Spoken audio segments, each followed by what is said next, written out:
कि एक ब्राह्मण का बालक है, गुणनिधि नाम का था, दीक्षित का बालक था, यज्ञदत्त दीक्षित का बालक था, किंतु संग के असर से, संग के दोष के कारण बिगड़ गया। एक वाक्य आता है, मदालसा ने अपने पुत्र के लिए उपदेश किया था।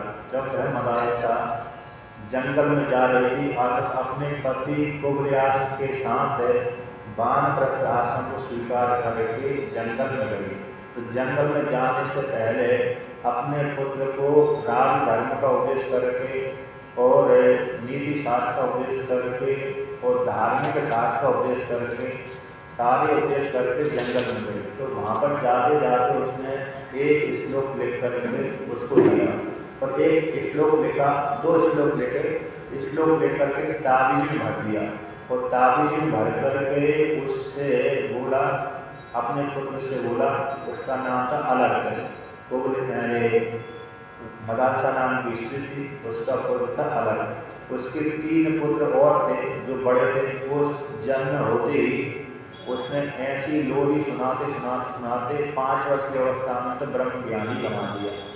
और लोरी कौन सी थी? जैसे माताएं अपने पुत्रों को सुलाने के लिए लोरी सुनाती हैं, सो जा मेरे भैया लाल आदि, तो वो भी माँ थी, तो वो सीधा लोरी सो जा मेरे भैया, मेरे राजा, मेरे पुत्र आदि नहीं सुनाती थी। वो कहती थी, शुद्धोसी बुद्धोसी निरंजनोसी, संसार माया परिवर्तितोसी, संसार स्वप्नम त्यज मोह निद्राम, मदालसा वाक्यमुवाच पुत्रम। जब जब भी उसका बालक होता था, भूख के मारे पीड़ित होता था, अथवा भोजन आदि मांगता था, छोटे में रोता था भूख के कारण, तो कहती तुम रो मती, तुम कैसे हो? शुद्ध हो, बुद्ध हो, मुक्त स्वभाव वाले हो, ना तो तुम खाने वाले हो, न पीने वाले हो, न मरने वाले हो, न जीने वाले हो। आदत प्राण आदि को लेकर के न तुम मरते हो और न जन्म लेते हो, तो कैसे हो? तुम शुद्ध हो, बुद्ध हो, मुक्त स्वभाव वाले, शुद्धोसी बुद्धोसी निरंजनोसी, अतः तुम में कोई माया भी नहीं है, तुम निर्मुक्त हो। इस प्रकार से प्रतिदिन जब जब भी उसका बालक रोता था, कुछ मांगता था, ऐसे सुनाती थी, शुद्ध हो, बुद्ध हो, मुक्त हो, निरंजन हो, संसार माया परिवर्तित होसी। ये जो संसार है परिवर्तनशील है, मायामय है। जैसे माया आज है कल नहीं रहेगी, कल है तो परसों नहीं रहेगी, जो ना हो वो दिख जाए वो माया कहलाती है। ये संसार तो परिवर्तनशील है, विनाशील है, तो आता तुम संसार वाले नहीं हो, संसार से रहित हो, निर्मुक्त हो, परमात्मा हो। इस प्रकार से बालकपन से ही उसको सिखाते सिखाते उपदेश करते करते जब भी यह बालक मानता था कुछ चीज़, तभी इस प्रकार की लोरी सुना देती थी। तो लोरी को सुनते सुनते 5 वर्ष की अवस्था उसकी हो गई, और 5 वर्ष की अवस्था में तो जैसे ही बालक 2 वर्ष 3 वर्ष के बाद ज्ञान होने लगता है उसको, ये मेरा है, ये मेरे नहीं है इत्यादि अपने पराय का भान होना चालू हो जाता है। 3 वर्ष के 4थे वर्ष के बालक में तो बहुत ज्ञान हो जाता है। और जो राजा आदि के घर में, ऋषियों के घर में जो बालक पैदा होते हैं, उनकी तो विशेष ही महिमा होती है, क्योंकि वो बड़े पुण्यशाली होते हैं, बड़े उनके कर्म बहुत ही उज्ज्वल होते हैं। इसी हेतु से वो जन्म से अलग प्रतिभा वाले होते हैं। तो अलग प्रतिभा वाले होने के कारण उसको 5 वर्ष की अवस्था में ब्रह्म ज्ञान हुआ, और 7 वर्ष की अवस्था में तो वो घर ही छोड़ कर भाग गए। जैसे आदित्य शंकराचार्य भगवान ने 8 वर्ष की अवस्था में सन्यासी धारण कर लिया था। तो इस प्रकार से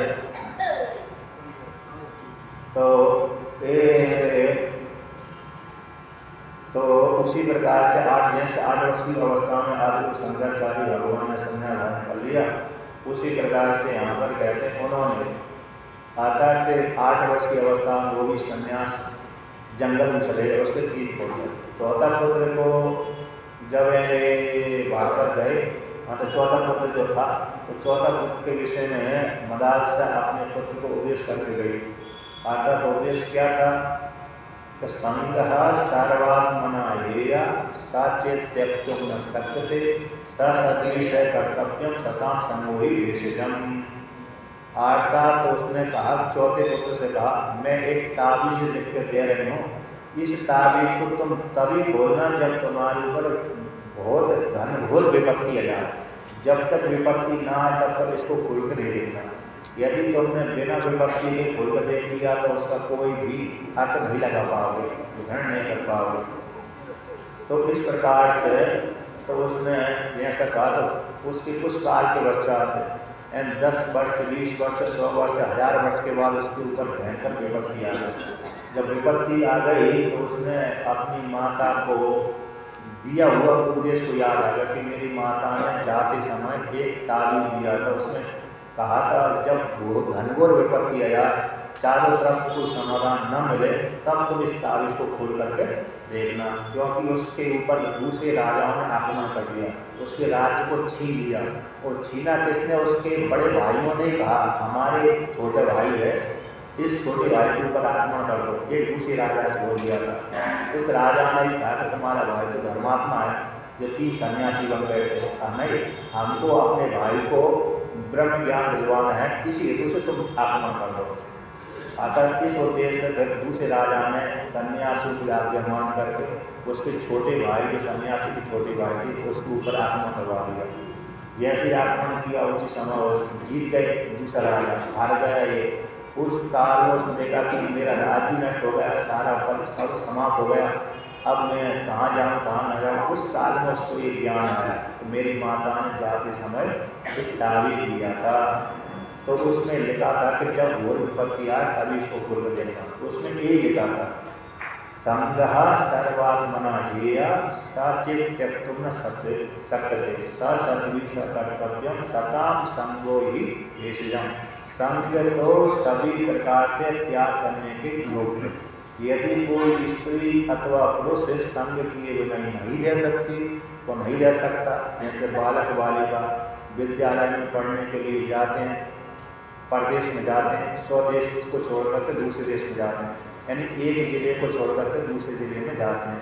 तो छात्रावास में रहते हैं, जहाँ पर विद्यार्थी के वहाँ पर लड़का लड़कियाँ रहते हैं, तो उनका संग कभी अच्छा भी हो जाता है, कभी खराब भी हो जाता है। तो वहाँ पर मदरसा कहती है अपने पुत्र अलग से, तो संग तो सभी प्रकार से त्याग करने के योग्य है।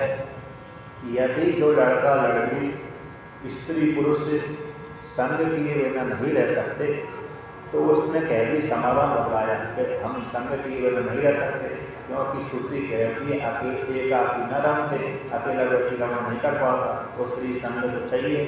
कि संग यदि किए बिना नहीं रह सकते तो तुम किनके साथ संग करो, किनके साथ संग मत करो। तो उसने नियम लगा दिया, विधान बताया कि सद्विष कर्तव्यम। यदि तुमको संग करना है तो सज्जनों के साथ ही संग करना। तो दुर्जनों के साथ करने से क्या होगा और सज्जनों के साथ संग करने से क्या होगा?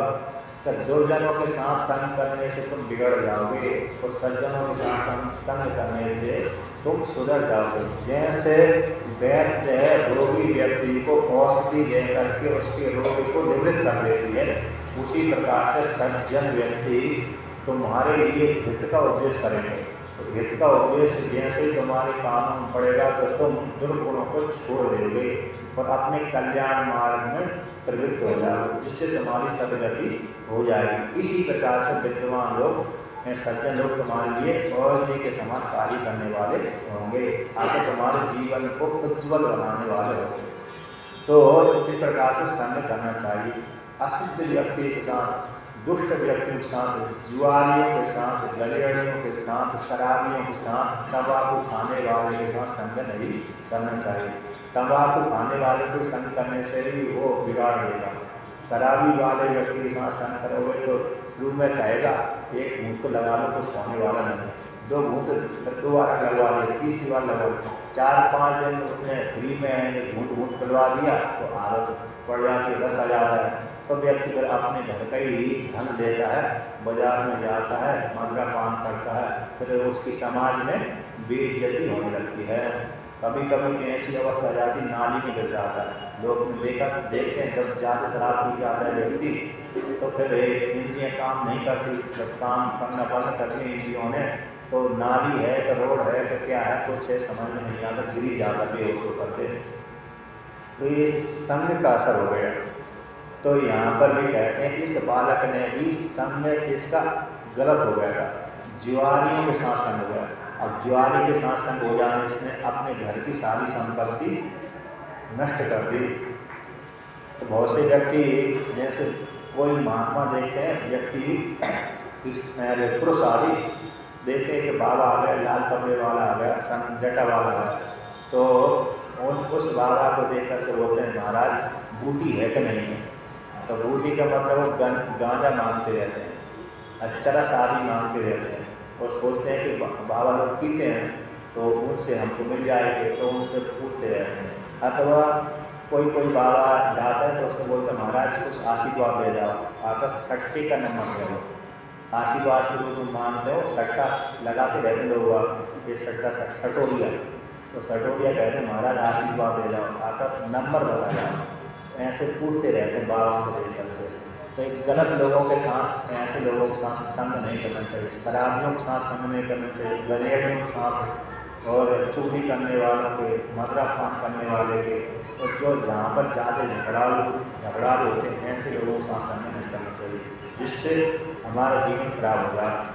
तो इसमें बालक ने, गुरुनिधि नाम के बालक ने गलत लोगों के साथ संग करने से अपने पिता की संपत्ति नष्ट कर दी। तो पिता को जब मालूम पड़ा कि मेरे पुत्र तो जुआरियों के साथ संग कर गया, तो उसने अपने पुत्र को त्याग कर दिया। जब पुत्र को मालूम पड़ा कि मेरा पिताजी त्याग कर दिया, तो त्याग के कारण भयभीत हो गया और घर को त्याग करके, माता को, पिता को और अपनी पत्नी को त्याग करके घर को छोड़ करके चला गया। और जाते जाते उसी दिन सायंकाल हो गई, एक वृक्ष के नीचे बैठ गया, थक गया, भूखा प्यासा था, थक गया चलते चलते। संयोगवश से एक उस जहाँ पर बैठा हुआ था उसके पास में मंदिर था और गांव का किनारा था। तो गांव के व्यक्ति घर से निकल करके उस शिव जी के मंदिर के पास, शिव जी के मंदिर में पूजा करने के लिए आए। तो जब पूजा करने के लिए आए तो वहाँ पर पूजा की उन लोगों ने। तो पूजा के साथ साथ और भोजन आदि की सामग्री लेकर के आए थे। उस ब्राह्मण के बालक को भोजन की सुगंध आ गई। तो भोजन की जैसी सुगंध आई तो उसने सोचा आज भगवान ने प्रारब्ध के अनुसार मेरे को भोजन दे दिया, जब पूजन करेंगे, ये पूजन करने के बाद सो जाएंगे तो मैं इस शिव जी के ऊपर चढ़ा हुआ निर्माण को खा जाऊँगा।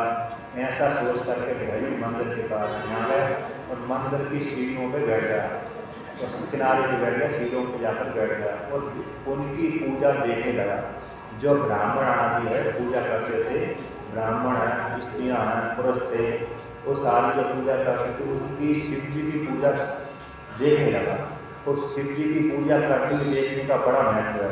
चाहे शिव जी की पूजा हो, चाहे विष्णु भगवान की पूजा हो, चाहे राम की हो, कृष्ण की हो, हर व्यक्ति तो पूजा नहीं कर सकता, क्योंकि मुखिया एक होता है, जो मुखिया होता है वो पूजा करता है, ब्राह्मण पूजा करवाता है अथवा स्वयं व्यक्ति पूजा करता है। तो दूसरे जो व्यक्ति है वो पूजा पास में बैठ कर पूजा को देखना चाहिए। उसका जितनी पूजा करने वाले को फल मिलता है, जितनी जो पूजा कर रहा है उसको जितना फल मिलता है उतना ही फल देखने वाले को मिलता है। ये शास्त्र का नियम है। तो इसलिए हर व्यक्ति पूजा नहीं कर पाता, इसलिए पास में जो पूजा करने वाले के पास बैठ करके पूजा देखते रहना चाहिए। तो ये पूजा देख रहा था, तो बड़ी पूजा, शिव जी की पूजा, संक्षेप वाली पूजा और महापूजा, विस्तार पूर्वक पूजा। तो विस्तार पूर्वक वो पूजा कर रहे थे तो महापूजा उसने देख ली।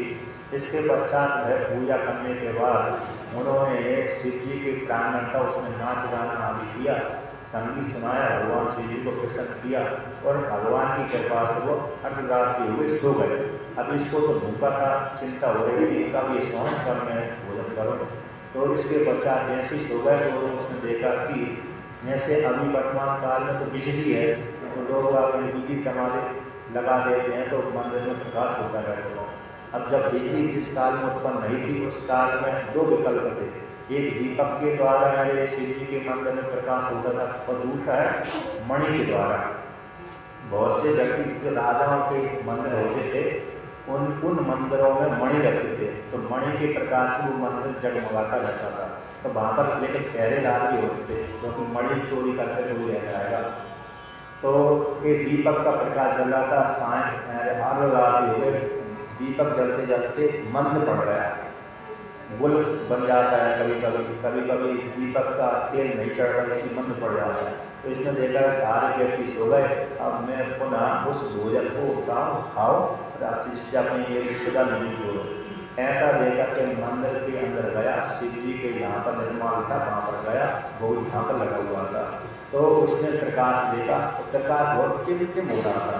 उसने देखा कि इसके द्वारा तुम्हें भोजन सामग्री नहीं देख सकता, आटा कौन सी क्या वस्तु कौन सी ले जाने योग्य है कौन सी नहीं है।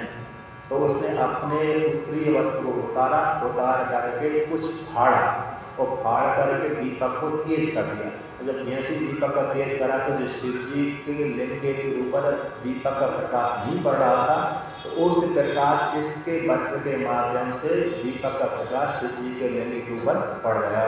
तो एक इसकी पूजा बन गई है, दीपक का प्रकाश एक पूजा बन गई, इसी को निमित्त बना कर उसको फल प्राप्त हुआ था। जब पूजा बन गई तो कहते हैं शिव जी के अंधकार को दूर कर दिया। दूर करते ही अब वो उसने देखा सामग्री एक पड़ी हुई है, तो जो भी सामग्री उठाने योग्य थी, खीर है, पूरी है, अन्न है, उसको उठाकर व्यंजन आदि को उठा करके पोटली में भर करके तेजी से जाने लगा बाहर मंदिर से। अब हड़बड़ा के कहीं कोई देखना नहीं, चोर होता है उसके मन में पहले से डर बना रहता है, कहीं मेरे को देख न ले, कहीं मेरे को पकड़ न ले, कहीं कुछ न कर दे, इसलिए सतर्क होता हुआ भी उसके मन में भय बना ही रहता है। इसलिए उसने भी भय से युक्त होकर के भागने की कोशिश करी, तो संयोगवश सतर्क नहीं था, अचानक किसी व्यक्ति के पैर से उसका पैर टकराया और जैसे ही टकराया उसी काल में जो है दूसरे व्यक्ति जग गए, तो जगती वो दिया उसने, पकड़ो पकड़ो मारो मारो भागो, ये कौन है, चोर है। ऐसा भयभीत होकर के जैसे चिल्लाया तो सारे व्यक्ति उठ कर सबकी नींद खुल गई। उस जैसी सबकी नींद खुली उसी काल में नगर की रक्षा करने वाले जो राजा के सैनिक होते थे उन्होंने उसको पकड़ लिया और कितनी जोर से मारा कि मारते मारते वो मर ही गया, आँख खुल गई उसकी मारते मारते, और संयोगवश प्रारब्ध के अधीन होकर उसी रात ही को मर गया। अब दिन भर भूखा था, भोजन भी नहीं कर पाया उसने, और शिव जी की पूजा जो देखी थी, शिव जी के ऊपर दीपक का प्रकाश कर दिया था, ये उसका बड़ा पुण्य बन गया था और व्रत भी हो गया था उसका, और उसी रात्रि को मर गया। और जैसे ही मरा उसी काल में यमराज जी के दूत आ गए। कहते हैं यमराज जी के दूत थे उसको ले जाने के लिए आए, तो यहाँ पर जैसे ही आए उसी काल में वर्णन करते हैं कि यावत भया समागत्य तावत् सपुर रक्षकै फलाहमानो निता क्षणापंदत्वम आगता। कहते जैसे ही वो भय के मारे भाग रहा था उसी काल में भागते भागते पुर के रक्षकों ने उसको पकड़ा, पकड़ करके इतनी जोर से मारा कि मर गया। और मरने के पश्चात कहते हैं मृत्यो बद्धः समागत्य पासम उदर पाणि विनेशो ही संयमी याम वैसा विकटय भटही। तो कहते हैं जैसे ही मर गया उसी काल में यमराज जी के दूत विकट भयंकर भेष धारण करके आए और उसको अपने पास में बांध करके, उनकी एक विशेष रस्सी होती है, यद्यपि सूक्ष्म लिंग होता है। अब सूक्ष्म लिंग कितना बड़ा होता है उसके विषय में हर व्यक्ति का हृदय होता है, हर व्यक्ति का हृदय जितना भी होगा उसके अंगूठे के बराबर होगा। ऐसे बालक का अंगूठा इतना छोटा है कि उसका छोटा हृदय कहलाएगा। हमारा हृदय कितना बड़ा है, कितना बड़ा अंगूठा है, कितना बड़ा है हमारा हृदय होगा। हाथी का हृदय थोड़ा बड़ा होगा, चींटी का हृदय छोटा सा होगा, तो उस सब के जितना बड़ा हृदय होता है उतना ही बड़ा जीव कहलाता है। तो मेरे हृदय को निमित्त बना करके जीव संग्रह की गई है। ये अंगुष्ठ मात्र पुरुषों, तो अंगुष्ठ मात्र पुरुषों की लक्षण दिया है। अंगूठे के बराबर तो पुरुष होता है, यानी अंगूठे के बराबर तो पुरुष नहीं होता, क्योंकि अंगूठे के बराबर तो मनुष्यों को अधिकार करके सुशील हो रहा है। मनुष्यों का जो हृदय होता है अंगूठे के बराबर होता है, इतना बड़ा पुरुष से इस हृदय से निकलता है, तो उसमें हृदय के भीतर विद्यमान होता है, हृदय में उसकी पुरुष की प्राप्ति होती है, इसलिए अंगूठे के बराबर बोल दिया। लेकिन जीव की संज्ञा लक्षण थोड़ा बहुत समझाने के लिए श्वेतास्त्र उपनिषद में पंचदशी में आया है। पंचदशी में तो जीव की संज्ञा बोली है, अरे चैतन्यम यत् अधिष्ठानम लिंग ध्येयश्च यपना चिच्छाया लिंग ध्येयस्ता तत्संगो जीव उच्यते। ये जीव का लक्षण है। चैतन्यम यद अधिष्ठानम, जो निर्विशेष ब्रह्म है वो अधिष्ठान स्वरूप है। अब निर्विशेष ब्रह्म अधिष्ठान पुरुष का किसी में दर्पण में आदर्श में प्रतिबिंब पड़ता है। जैसे हमारा प्रतिबिंब कहाँ पड़ेगा, या तो सूर्य के प्रकाश से पृथ्वी में पड़ेगा छाया हमारी, अथवा हम दर्पण के सामने जाएंगे तो हमारा चेहरा दर्पण के भीतर दिखेगा, अथवा जल के सामने जाएंगे तो हमारा चेहरा जल के भीतर दिखेगा। तो जल के भीतर दिखने वाला वो हमारा परछाई बोलते हैं, प्रतिबिंब बोलते हैं। तो चैतन्य का प्रतिबिंब परछाई। अब बिना जो परछाई है बिना आधार के नहीं दिख सकती, तो वो कौन हो गई, माया आधा दर्पण, वो अंतःकरण होगा। तो चैतन्यम यद अधिष्ठानम लिंग देह से, चैतन्य निर्विशेष परमात्मा और लिंग शरीर है सूर्य शरीर, सूर्य शरीर में जो बुद्धि है उस बुद्धि में परमात्मा का प्रतिबिंब पड़ता है। और फिर चैतन्य की छाया, इन तीनों को मिलाकर के जीव संज्ञा होती है। निर्विशेष चैतन्य, उसका छाया, और छाया जिसमें पड़ रही दिख रही है वो बुद्धि, इन तीनों को मिलाकर के जीव संज्ञा होती है। ऐसा पंचदशी में एक जीव का लक्षण आया। अब जीव उस परमात्मा का अंशभूत है। जैसे सूर्य की किरणें सूर्य से निकलती हैं, तो सूर्य की किरणें सूर्य से निकलती हैं तो वो सूर्य से भिन्न नहीं होती, उसी प्रकार से जीवात्मा भी परमात्मा से भिन्न नहीं होता। जैसे दोपहर के समय सूर्य की किरणें ऐसी लगती हैं मानो वहाँ से निकल सी रही है, किंतु सायंकाल में देखते हैं तो सूर्य की किरणें सूर्य से नहीं निकलती, बल्कि जो निकल रही थी वो लौट कर चले गए। उसी प्रकार से जीवात्मा भी परमात्मा का अंश के समान अंश है, वास्तव में अंश नहीं है। मानव सूर्य की किरणें उससे निकल रही है, उसी प्रकार से मानव परमात्मा से जीव निकला हुआ है, बल्कि परमात्मा से जीव नहीं निकला। उपाधि को लेकर के तुलसीदास ने उसी को बोला है, गीता में इसी का वर्णन किया, ममई वांसो जीव लोके जीव भूता सनातन।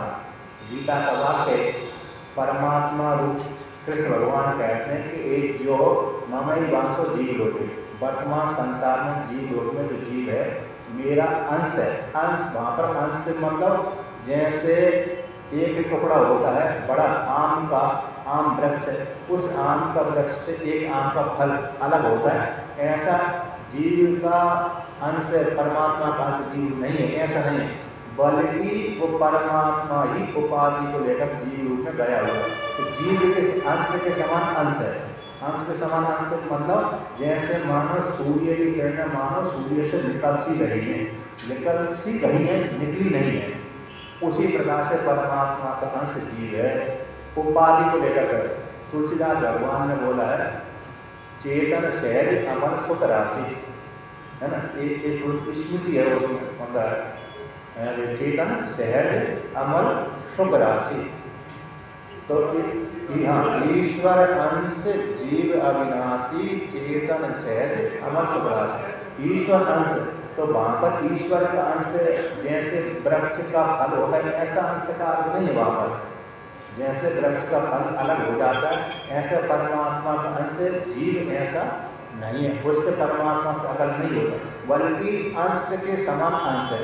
जैसे जीवात्मा मानो सूर्य की किरणें मानो निकल सी रही है, निकली नहीं है बल्कि निकल सी रही है, ऐसा ही ईश्वर अंश है। इस अर्थ में वहाँ पर अर्थ दिया जाता है। यदि आपने ऐसा अर्थ ले लिया जैसे वृक्ष अलग है उसका फल अलग है तो परमात्मा ही नष्ट हो जाएगा, क्योंकि अंश निकलते निकलते परमात्मा छोटा हो जाएगा, बल्कि परमात्मा न छोटा होता है न बड़ा होता है। तो सूर्य की किरणों, सूर्य से मानो किरणें निकल सी रही तो किंतु निकलती नहीं है, मात्र प्रतीत हमको होती है। उसी प्रकार से जीव परमात्मा का जीव ऐसे अंश के समान अंश है।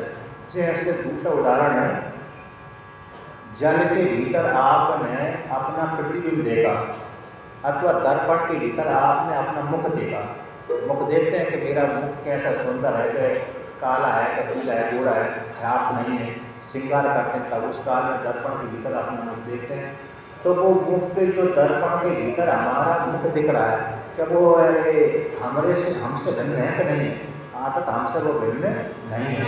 यदि हम अपने से उसको भिन्न मानते हैं तो वो मिथ्या ही है, क्योंकि वो भ्रांति से दिख रहा है आपको। मैं तो दर्पण के भीतर नहीं गया, दर्पण तो मैं तो बाहर खड़ा हुआ हूँ, बीच में दर्पण आ गया, तो दर्पण के मैं तो बाहर सत्य रूप से खड़ा हुआ हूँ। दर्पण के भीतर जो मैं दिख रहा हूँ, या तो मैं दर्पण से उस मेरे से भिन्न दर्पण का भीतर का उत्पत्ति में भिन्न नहीं है, अथवा भिन्न हम मानेंगे तो वो मिथ्या ही है, हमको भ्रांति से वहाँ पर दिख रहा है। उसी प्रकार से जो जीवात्मा है हमारे, हम जो जीवात्मा अपने को मानते हैं वो हम परमात्मा से भिन्न नहीं है। तो मानो सूर्य की किरणें जैसी निकल सी रही हैं ऐसा।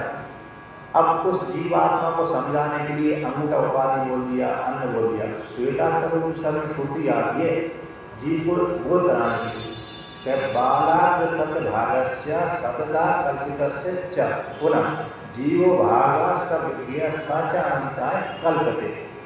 तो उसमें ऐसा समझाया कि एक बाल लीजिए, बाल केश, इन बड़े बड़े मैंने इनको केश बोलते हैं, लंबी स्त्री या तो पुरुष के बाद हमको केश बोलते हैं। तो केश का अंतिम टुकड़ा ले लीजिए, अंतिम भाग। तो अंतिम भाग मतलब सुई का जैसे चौन होती है इतनी बड़ा ले लीजिए। अब उस चौन के 100 टुकड़े कर दीजिए। अब एक तो टुकड़े होने वाले नहीं है, तो मान लो कर दीजिए, तो 100 टुकड़े कर दीजिए। अब 100 टुकड़े में से एक टुकड़ा ले लीजिए। अब उस एक टुकड़े के भी पुनः 100 टुकड़े कर दीजिए। अब वो तो दिखेगा ही, होगा नहीं, दिखेगा नहीं। अब उस एक टुकड़े लीजिए, पहले 100 टुकड़े करिए, उसमें से एक टुकड़ा लिया, एक टुकड़े के पुनः 100 टुकड़े किए, उसका एक टुकड़ा लिया। वो एक टुकड़ा जीव है। अब वो जीव भी इतनी सामर्थ्य वाला है कि पूरे ब्रह्मांड को अपने हाथों में उतार लेगा, इतनी सामर्थ्य वाला है। अनंत अनंत ऐसा करते थे, ऐसे श्रुति बोलती है। इतना सूक्ष्म है, आता वो दिखता ही नहीं है। तो दिखता नहीं है तो हम कैसे जाने कि जीव हमारा स्वरूप ऐसे सकते? तो अनुभव बल होते हैं। चक्षु इंद्रिय का विषय वो नहीं बनता, बल्कि हमारे अपने आत्म रूप से जाना जाता है। आत्म मैं हूँ, अपनी सत्ता का बोध हम अपने आप ही करते हैं। आत्म मैं स्त्री हूँ और मैं पुरुष हूँ। हमारा एक सत्ता का बोध कोई भी ना है, मैं नहीं हूँ ऐसा कोई भी नहीं बोलता है। चाहे वो स्त्री हो, चाहे पुरुष हो, चाहे जानवर हो, चाहे कीड़े मकोड़े, हर व्यक्ति कहते हैं, हर जीव जंतु कहता है कि मैं हूँ। तो अपनी सत्ता का बोध, अपने अस्तित्व का भान हर किसी को रहता है क्या नहीं? कोई भी अपनी सत्ता का निषेध नहीं करता। जो अपनी सत्ता का निषेध नहीं करता वो जो है तो वही मैं हूँ, परमात्मा हूँ। इस प्रकार से अपने आप को अपने आप के द्वारा जाना जाता है। बल्कि ऐसा नहीं जाना जाता जैसे मैं आपको देख रहा हूँ, आप स्त्री हो पुरुष हो, ऐसा रूप के द्वारा मैं देख रहा हूँ, ऐसे परमात्मा नहीं दिखता। बल्कि परमात्मा तो अपने आप के द्वारा ऐसा जाना जाता है मैं हूँ, सभी जगह गया हुआ है। उसी परमात्मा का सारा विकास ये जितना भी है विकार मात्र है, और वो विकार कैसा होता है? मिथ्या है। परमात्मा को छोड़कर कोई दूसरा है ही नहीं, जो दूसरा नहीं है तो वो मैं हूँ। इस प्रकार से उसकी अनुभूति होती है। अर्थात नेति नेति के द्वारा और विधि मुख से दो प्रकार से परमात्मा का जाना जाता है। मैं ही सारी जगह गया हूँ, इस रूप से व्यक्ति चिंतन कर सकते हैं। जैसे वीरबाई चिंतन करती थी कि जिधर देखूँ उधर कोई तू, अगर जिधर मैं देखूँ उधर मेरी दृष्टि कुछ परमात्मा को इसको छोड़कर के दूसरी जगह लगती ही नहीं थी। उसी प्रकार से हम भी जिधर देखें उधर जो से चाहे भगवान के रूप में देखें, चाहे कृष्ण के रूप में देखें, चाहे शिव के रूप में देखें, चाहे ब्रह्म के रूप में देखें। हम तो ब्रह्म की उपासना करते हैं कि ब्रह्म के रूप में देख रहे हैं, सभी जगह ब्रह्म ही ब्रह्म गया।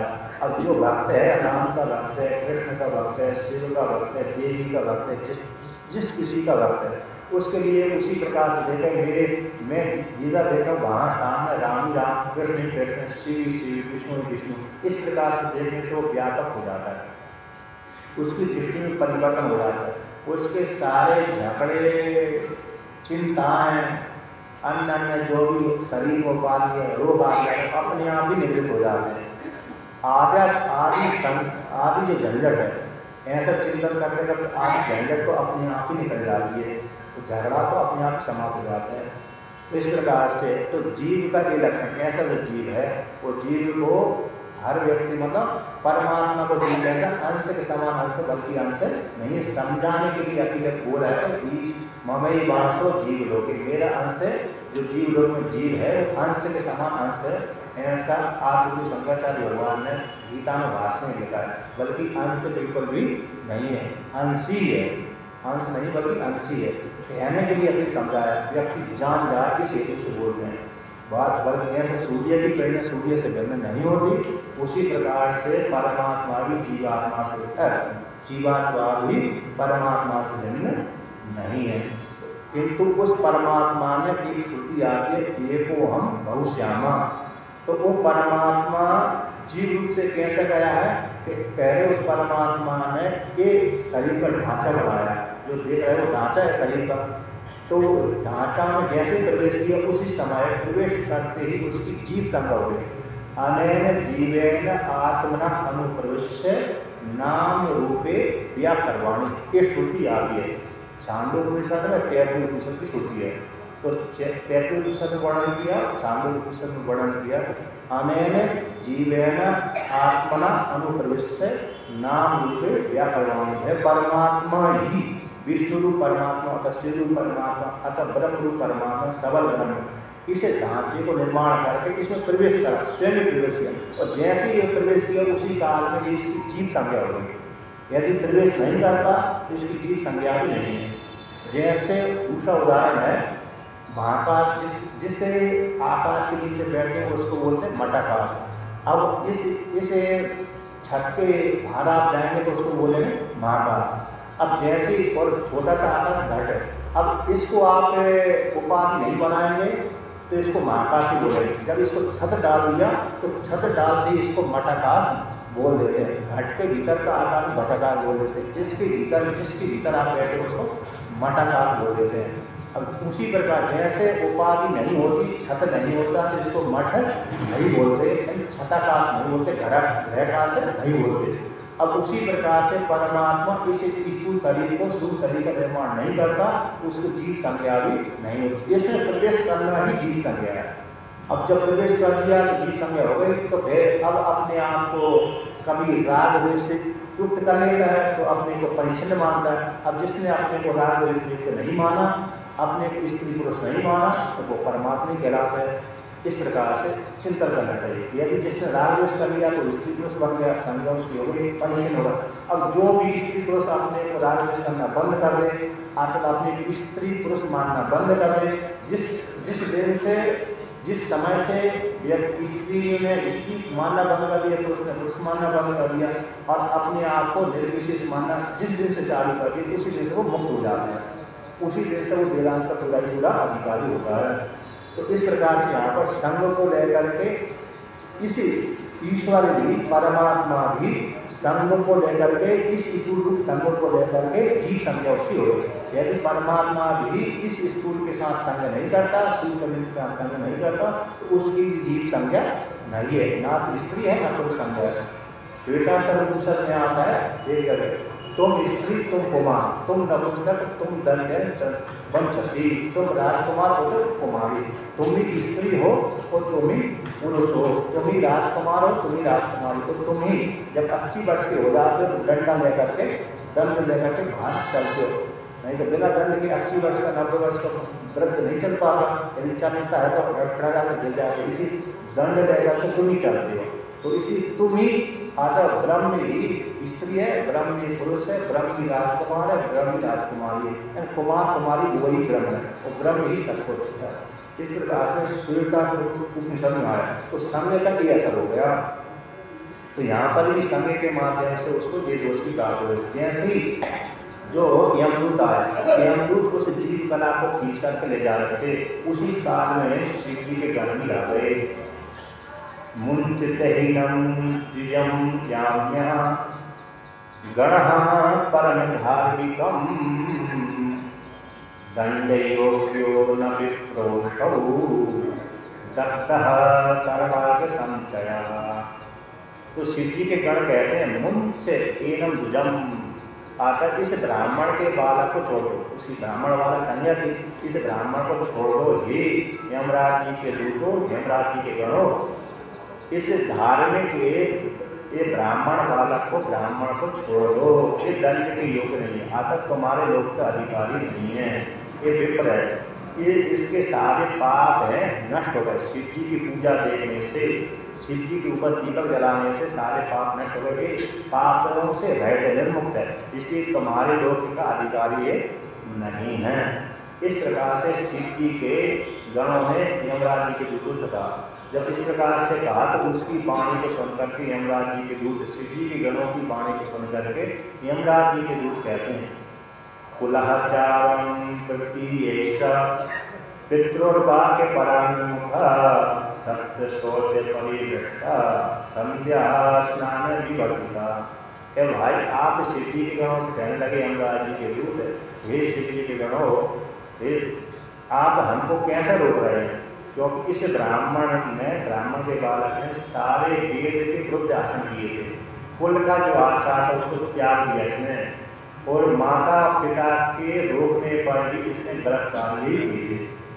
माता उसकी बार बार समझाती थी कि पिता के आश्रमों पर चल, पिता जैसे धार्मिक है तेरे, पिता जैसे कार्य करते हैं, सत्कार्य करते हैं, उसी प्रकार से तू कर, पिता के पद चिन्हों पर चल, पिता के विपरीत कार्य न कर। तेरी पिता की लोक में ख्याति है, ख्याति के माध्यम से, विद्या के माध्यम से तेरे पिता के पूर्वजों को दीक्षित उपाधि प्राप्त है, तू ऐसे उनकी जैसी उपाधि वाला अगर विद्वान क्यों नहीं बनता, धार्मिक आसन क्यों नहीं करता, विपरीत आसन क्यों करता है, तो जुआ आदि क्यों खेलता है। तो पिता के समझाने पर, माता के समझाने पर भी उसने माता पिता की आज्ञा का पालन नहीं किया। विशेष रूप से माता समझाती थी, तो माता के वाक्यों को वो नहीं मानता था, क्योंकि पिता के, माता के वाक्य से पराम मिलता, अतः उनका आदर नहीं करता। सत्य शौच परिभ्रष्टा, शौच यानी बाहर की शुद्धि, आंतरिक शुद्धि, दोनों प्रकार की शुद्धि होती है शौच शब्द से। तो स्नान आदि भी नहीं करता समय से, और बेसमय से स्नान करता, तो संध्या स्नान विवर्जिता, संध्या भी करना बंद कर दिया था।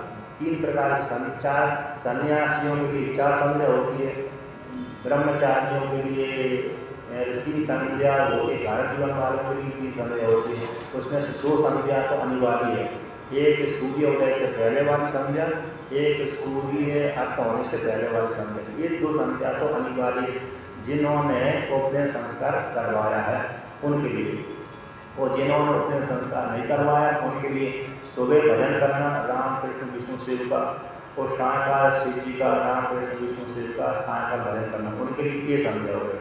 और तीसरी संध्या कौन हो गई, दोपहर में जो सूर्य भगवान हमारे सर के ठीक ऊपर रहते हैं, उस काल में मध्याह्न काल की संध्या कहलाती है।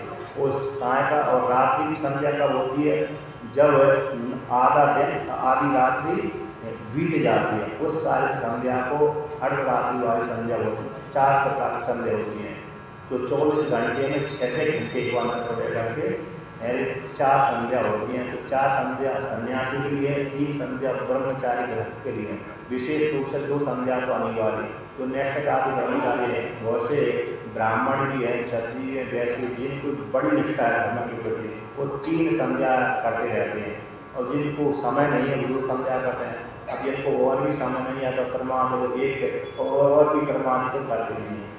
तो अन्य इस प्रकार से, तो इसने कहा कि संध्या स्नान विवर्जिता, संध्या नहीं करता था, स्नान मतलब समय से नहीं करता था, बेसमय किससे करते। यदि हम 2-4 दिन स्नान नहीं करेंगे तो हमारे शरीर में बदबू आ जाएगी, और बदबू आ जाएगी तो हम जिसके पास में बैठेंगे वही उठकर हो जाएगा। क्योंकि स्नान तो करते थे लेकिन समय से नहीं करते थे, प्रातःकाल सायकाल जो करना उसको ना करके दोपहर को करते थे।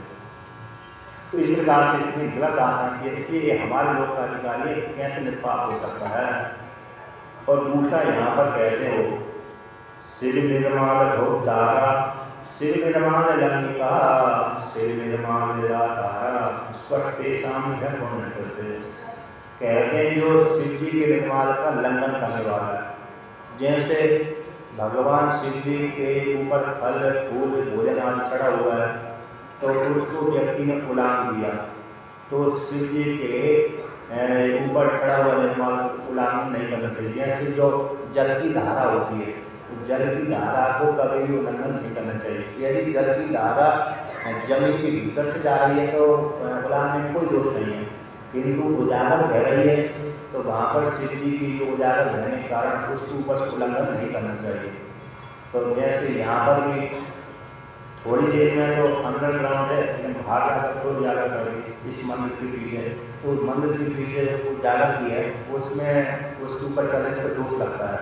तो उधर जो मंदिर के पीछे उससे उतनी उसको लकीर को बंद कर देना चाहिए, नहीं तो वहाँ पर जो भी स्त्री पुरुष मंदिर में पूजा करने आते हैं, यहाँ पर रहने वाले हैं, वो उस शिव जी के निर्माण को डाकते हैं।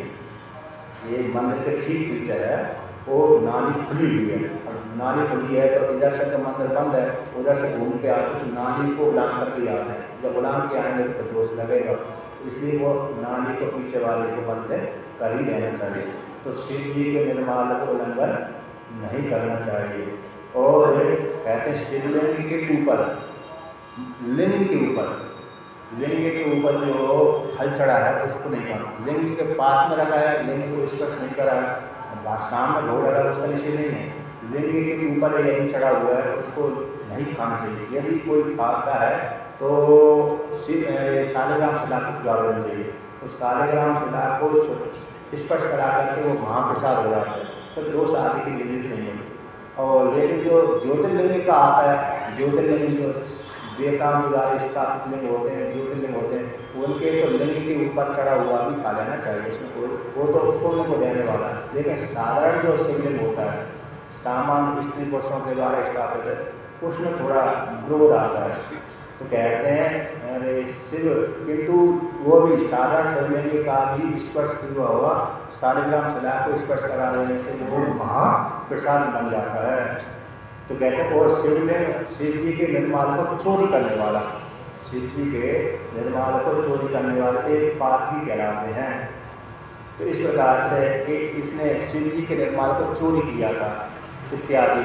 और जो जैसे शिव महिमा का स्त्रोत की रचना हुई है, शिव जी के निर्माण को उन्होंने उल्लंघन कर दिया था। इसी हेतु से पुष्पदंताचार्य को दोष लग गया तो उनकी शक्ति नष्ट हो गई। तो जब वो डर गए कि राजा मेरे को पकड़ लेगा और पकड़ करके जेल में डाल देगा, इसलिए भगवान एक भयभीत होकर के हृदय से उनकी करुण क्रंदन आवाज़ निकली। उसी करुण क्रंदन आवाज़ भी शिव जी की भक्ति के रूप में शिव महिमा के स्वरूप में निकली। स्तुति गान लगे थे तो 40 श्लोकों की उन्होंने रचना कर दी।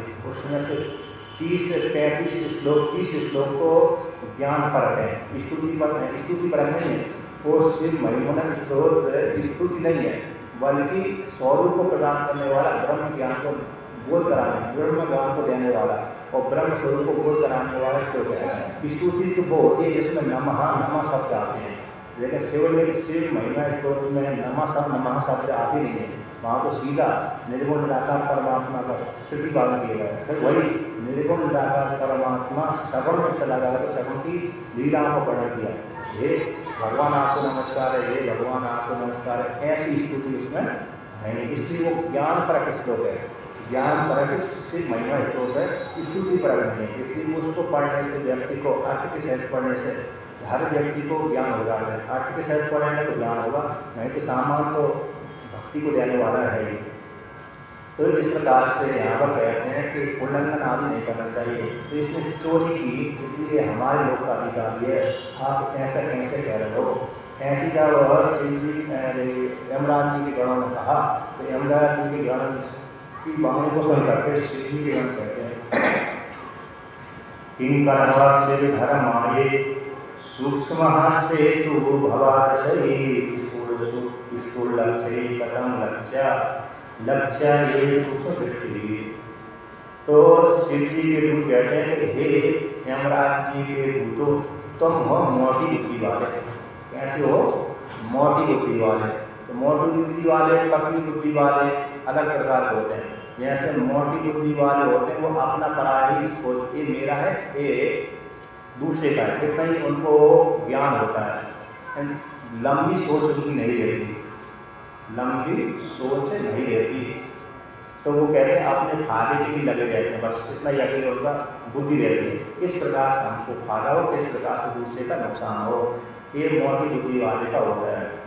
जैसे नेता है, तो नेता आदि होते हैं जो बाहर से घुसपैठ करते हैं, उनको वोटर कार्ड आधार कार्ड आदि बनवा देते हैं। तो एक जो बना देते हैं, जो लोग को लेकर के पैसा को लेकर के नेता आदि उनको बुला लेते हैं, तो मोटी बुद्धि वाले हैं। और सूक्ष्म दृष्टि वाले क्या हो गए, वो सूक्ष्म दृष्टि वाले बोलते हैं कि बाहर से आएंगे, आतंकवादी आएंगे तो हमको परेशान करेंगे, भविष्य की जनता को परेशान करेंगे, इसलिए इनको यहाँ से भगाना ही चाहिए। ये दूर दृष्टि हो गई, ये सूक्ष्म दृष्टि हो गई, तो उनको मार भगा देना चाहिए इत्यादि। तो सूक्ष्म दृष्टि, स्थूल दृष्टि।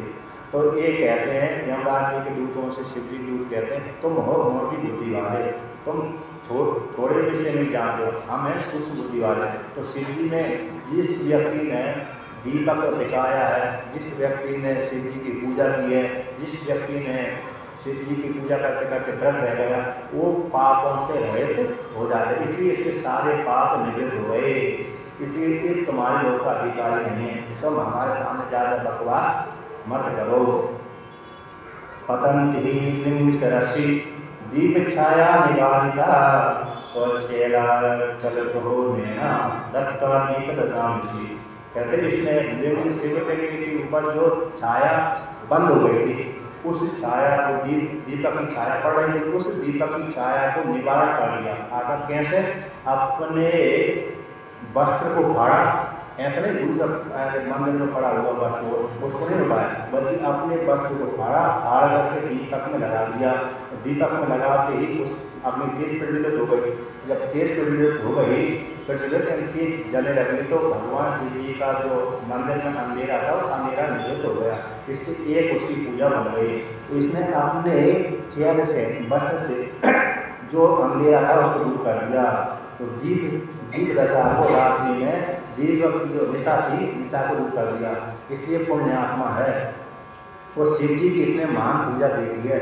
और शिव जी की पूजा देख ही नहीं रहा था, बल्कि जैसे भक्त शिव जी की पूजा कर रहे थे, वो जब कीर्तन कर रहे थे, तो ये भी उनके साथ साथ कीर्तन कर रहा था, शिव जी के नाम में को जप रहा था। एक तो दीपक के द्वारा उसने अंधकार के रूप दिया, अपने भक्त को फाड़ करके, दूसरा शिव जी के नाम उसने जपा, तीसरा इसने व्रत रह गया, को खाया नहीं, खाने को नहीं मिला, चौथा इसने रात्रि जागरण किया, पांचवा इसने शिव महापूजा दी, और भी इसने भगवान अपने जो प्रायश्चित था उसने दोषों को प्रायश्चित भी कर लिया। इसलिए महान पुण्यात्मा है, इस तुम लोगों का अधिकारी नहीं है, ऐसा शिव जी के गणों में कहा। और भी इतना नहीं कि एक शिव लोग का अधिकारी है, वहाँ पर पुण्य कर्म का फल होगा, बाद में एक कलंक देश का राजा ही बनेगा, ऐसा और बोल दिया। अब एक यहाँ पर एक है, उसने अपने वस्त्र को फाड़ा और फाड़ करके दीपक को जला दिया, तो भगवान शिव जी उसके ऊपर प्रसन्न होकर कृपा कर दी। उसी प्रकार से एक समय द्वापर युग का काल है, तो द्वापर युग में द्रौपदी माता द्रौपदी अपनी सखियों के साथ यमुना जी में स्नान करने गई थी, चाहे यमुना जी में गई हो अथवा गंगा जी में गई हो। तो उसी काल में उससे पहले दुर्वासा ऋषि स्नान करने आए थे। स्नान करने आए थे उस काल में दुर्वासा ऋषि, जैसे महात्मा लोग कॉपी में स्नान करते हैं, आपने देखा होगा, प्रयागराज में देखा होगा, तीर्थ क्षेत्रों में देखा होगा, जहाँ पर महात्मा जाते हैं, आम पब्लिक कम रहती है तो तीर्थ क्षेत्र देते हैं, वहाँ पर प्राय करके महात्मा कॉपी आदि अथवा कॉपी आदि में स्नान करते हैं। अब उसी प्रकार से पहले के ऋषि मुनि कॉपी आदि में स्नान करते थे, किंतु जो ऋषि मुनि वस्त्र की कॉपी नहीं लगाते थे, तो वो भी समाज के बीच में जाते थे, तो वो नग्न जाएंगे तो अच्छा नहीं लगेगा, तो वो कॉपी किसकी धारण करते थे, एक तो केले की पत्ते की अथवा वृक्ष की छाल की, ऐसी बनाते हुए केले के पत्ते की धारण करते थे। उसी प्रकार से दुर्वासा ऋषि भी संयोगवश उस काल में केले की पत्ते की कॉपी धारण की होगा। अब वो स्नान किया, स्नान करते समय गंगा जी की धारा अथवा यमुना जी की धारा, उस धारा में उस कॉपी को धुआ दिया। अब वो नग्न हो गए। अब नग्न हो गए तो अब ठंडी का सीजन था उस काल में स्नान कर रहे थे, तो स्नान करते करते बहुत देर हो गई। तो अब आम स्त्री भी आ रही थी, पुरुष ही पुरुष आए, तो पुरुष नग्न होकर तो बाहर निकल नहीं आएगा, किंतु स्त्री आए तो नंग होकर बाहर निकलने में समझ में आती है। तो दुर्वासा ऋषि देख रहे हैं कि बहुत भीड़ हो रही है और सारे व्यक्ति, स्त्री नहीं आ रही, पुरुष भी आ रही, निकलूँ तो मैं कैसे निकलूँ, नंग हूँ और मतलब बालक भी नहीं है, 1 वर्ष 2 वर्ष का बालक भी बाहर निकल जाऊँ। तो उसको देखकर वो ठंडी में ठोठोते रहे। नहीं, यमुना जी ने अथवा गंगा जी ने स्नान गंगा जी में स्नान कर रहे थे। तो स्नान करते करते ठंडे मरते मरते 1 घंटा 2 घंटा 3 घंटा हुआ।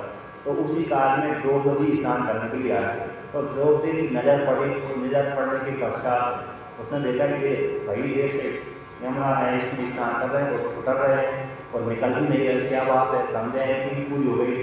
तो विचार किया कि कॉपी बह गई, वो समझ गई, दूसरी की जानकार थी और देवताओं से पैदा हुई थी, और क्योंकि किसी स्त्री आदि से पैदा नहीं हुई, इसलिए मानवीय सृष्टि उसमें थी, मानवी नहीं थी, अमानवीय और द्रौपदी थी। इसलिए वो दुर्वासा ऋषि के मन के भाव को जान गई।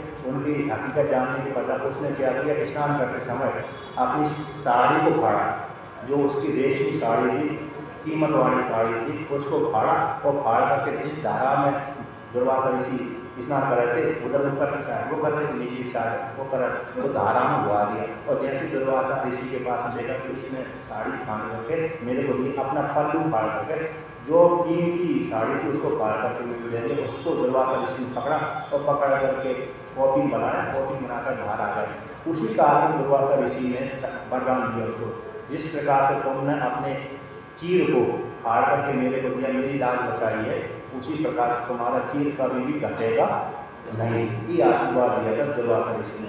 तो वो घटना पर बाद में घटी। तो दुर्योधन ने उसको चीर खींचा, तो चीर खींचा तो साड़ी खींची, तो चीर उसका दुर्वासा ऋषि के एक कल्प के अंदर घटा ही नहीं द्रौपदी का। एक कल्प में भगवान श्री कृष्ण ने रक्षा करी, एक कल्प में दुर्वासा ऋषि का वरदान ने काम किया था। तो इस प्रकार से यहाँ पर भी इसने अपने वस्त्र को फाड़ कर खिलाया था। इसी हेतु से वस्त्र जो उसका निशी था, कीमती था, मतलब फाड़ कर जला देगा तो अगले दिन पहनेगा क्या, तो मुझ एक ही था, इसलिए जला दिया तो भगवान शिव जी प्रसन्न आदि हो गए। इसके पश्चात शिव जी के गण कहते हैं, कलिंगराजो भविता ततो विभूत कलमसा शेषा दुर्गम शिवा प्रिय तरोहिता। है शिवलोक में जाएगा, और शिवलोक में जाकर के वहाँ पर है भोग भोगेगा। भोग भोगने के पश्चात फिर ये अगले जन्म में कलिंग देश का राजा बनेगा। तो कलिंग देश बोलते हैं उड़ीसा को, उद्यान देश भी बोलते हैं, उद्यान नाम की पीढ़ी भी है, उड़ीसा भी है, उत्कल भी है। उत्कल नाम के राजा ने उस नगरी को बसाया, इसलिए उत्कल देश कहलाता है। उड़ीसा नाम की नगरी है, उड़ीसा कहलाती है। और उद्यान नाम की कीट होती है शरीर के भीतर, उसके नाम से उड़ीसा नाम बताया। उत्कल नाम का राजा है। और नीलांचल पर्वत के ऊपर वो बसा हुआ है जगन्नाथपुरी, तो जो पर्वत है उसको नीलांचल पर्वत बोलते हैं, उसके ऊपर नगरी बसी हुई। देखिए वहाँ पर भगवान विष्णु एक काल विशेष में साक्षात दर्शन देने के लिए शरीर से सहित रहते थे। तो फिर कुछ काल के बाद मूर्ति के रूप में रहते थे, नीली मूर्ति के रूप में, फिर बाद में कुछ काल के बाद लकड़ी की मूर्ति में रहने लगे।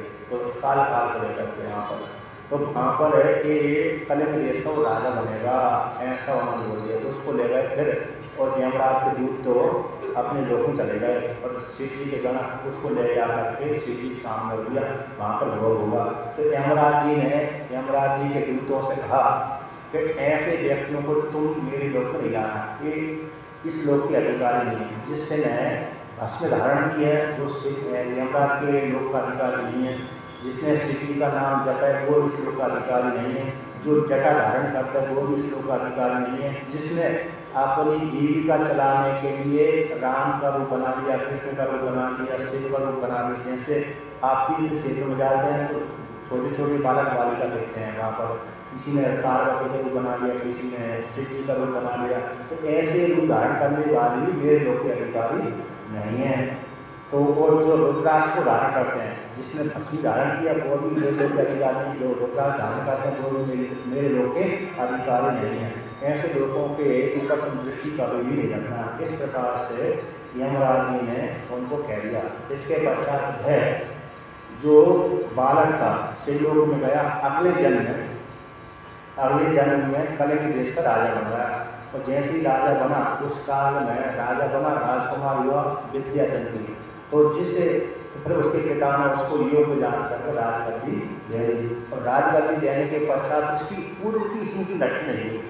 उसकी जो स्मृति थी कि पिछले जन्म में ब्राह्मण था, उसमें मैंने उस चोरी करी थी, शिव जी के मंदिर में जाकर दीपक जलाया, ये उसकी स्मृति नष्ट नहीं। तो अगले जन्म को जब कलिंग देश का राजा बना, उसने जान लिया कि एक दीपक के प्रभाव से मेरे को शिवलोक की प्राप्ति हुई, और मैंने यदि हर दिन मंदिरों में दीपक जलवाऊंगा तो कितना पुण्य मेरे को प्राप्त होगा। तो उसी दिन में कहते हैं जब राजकुमार बन गया, राजकुमार बनने के पश्चात जब शिव जी का भक्त बना, और शिव जी का भक्त बनने के पश्चात फिर वो राजा भी बना। जब राजा बना तो उसने अपने मंत्रियों से, सेवकों से, सारे ग्रामवासियों से, सारे राज्य के लोगों से ये आज्ञा दिलवा दी। तो कहते हैं क्रमाद राज्य मवापात पितरूपेरतीवा विद्या प्रवद्या मासा श्री धर्मास सर्वसा। जब क्रम से उसके पिता ने राज का त्याग कर दिया, तो राज का त्याग करने के पश्चात ये राजा बना। राजा बनने के पश्चात उसने अपने राज्य में शिव धर्म का प्रचार किया कि सारे व्यक्ति जितने भी मेरे राज्य में स्त्री और पुरुष हैं, उन सबको शिव जी की पूजा करना अनिवार्य है। यदि जो शिव जी की पूजा नहीं करेगा तो मैं उनको दंड दूंगा, ऐसा उसने आदेश पारित कर दिया।